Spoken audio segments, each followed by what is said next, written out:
Have you ever played a video game based on a web series?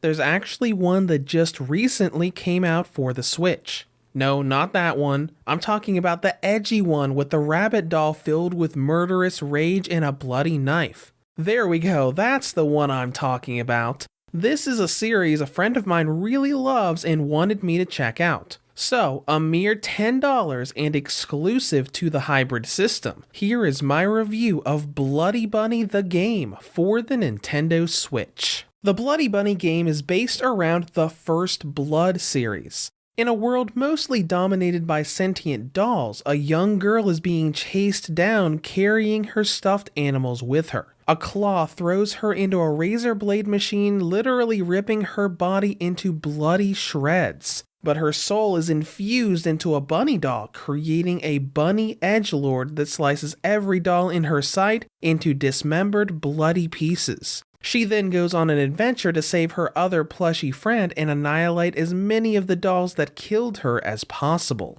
So the story here is super edgy, but the thing to take away is that you're not playing an original plot. The game takes you through all 15 episodes of the First Blood web series. The game's levels are the environments of that world, with the story mode often giving you part of an episode, having you do something in her journey of going from point A to point B, and finishing up by showing you the rest of the episode. Now, to some areas, this is simply trekking through a dungeon, while others have you playing out and fighting some of the big bosses from the episodes. Of course, the series isn't very long, so a lot of things are a little bit spread out and given some quote-unquote filler content. After all, you can watch the entire web series in a little over 10 minutes. There's a bit of extra story thrown in here and there, and some of it is a little different from the web series shows that I'll get into a little bit later. Thankfully, there aren't enough changes to alter the overall plot of the series, and most of what is added is fun and adds to the edginess of this world.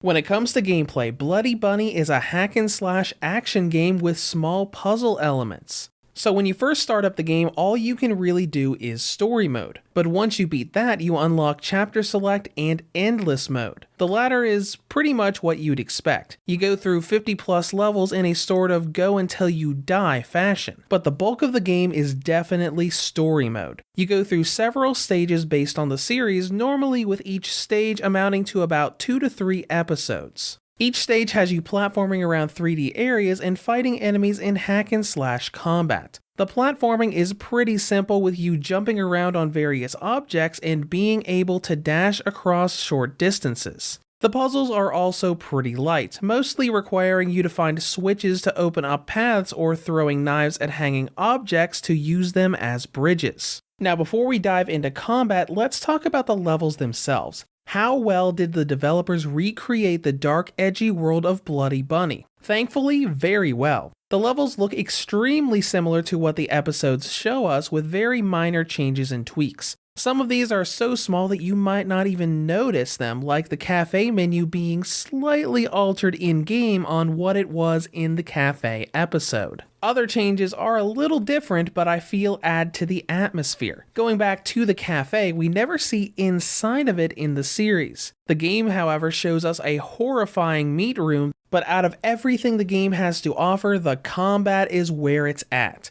Bloody Bunny is a very fast-paced action game with a quick combo system featuring the bunny dagger and an emphasis on constantly dashing around enemies to annihilate them. You do get 3 weapons outside of the dagger that can be used for combat, like the hammer and throwing knives, but those are mostly used for skills and quick kills. The dagger is definitely the most fun weapon, offering flashy and fun combos as you slice and dice enemies quite literally. They fall apart in bloody messes when they are killed. This is even more emphasized in the execution system. When each enemy reaches critical health, you can tap the ZR button to do a cinematic and gory kill to finish them off.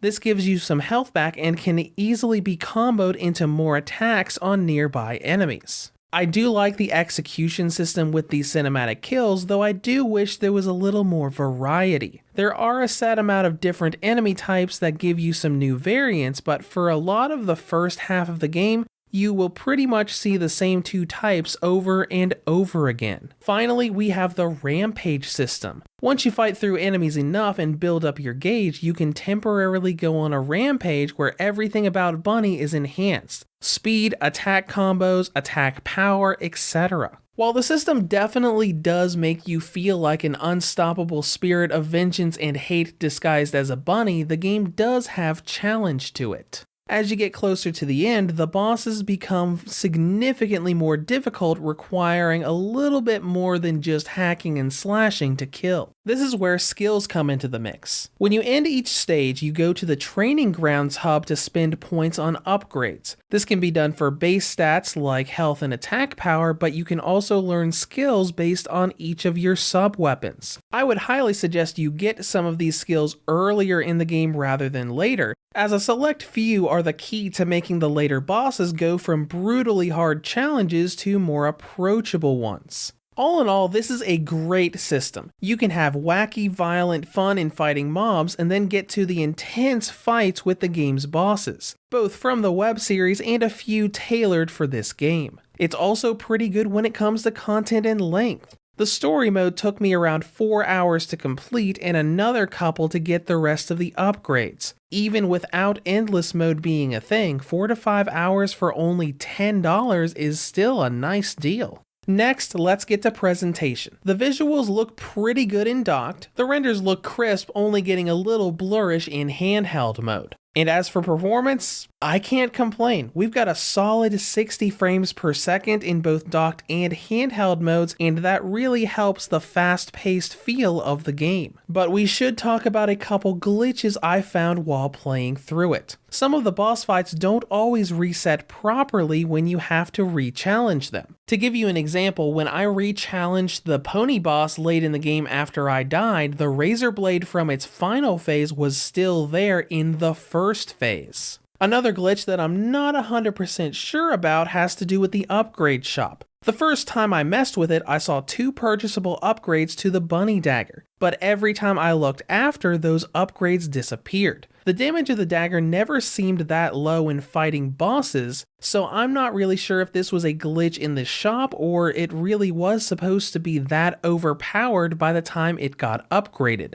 That's all I have to say about that, so now let's dive into battery life. On the original model, Bloody Bunny has a battery range of 2 hours and 21 minutes up to 3 hours and 4 minutes. On the Nintendo Switch Lite, it has a range of 2 hours and 30 minutes up to 3 hours and 18 minutes. And on the Redboxer V2 2019 model, it has a range of 5 hours and 54 minutes up to 7 hours and 13 minutes. In conclusion, Bloody Bunny's video game is as fast-paced, violent, and edgy as the series it's based on. While I would have liked a little more variety in execution kills and some performance glitches hurt the experience a bit, series fans will love slicing and dicing with their favorite vengeance-infused bunny. Reviews to go rates Bloody Bunny the game for the Nintendo Switch an 8 out of 10. If you have any comments or questions, feel free to leave them below. Thank you for watching and have a great day.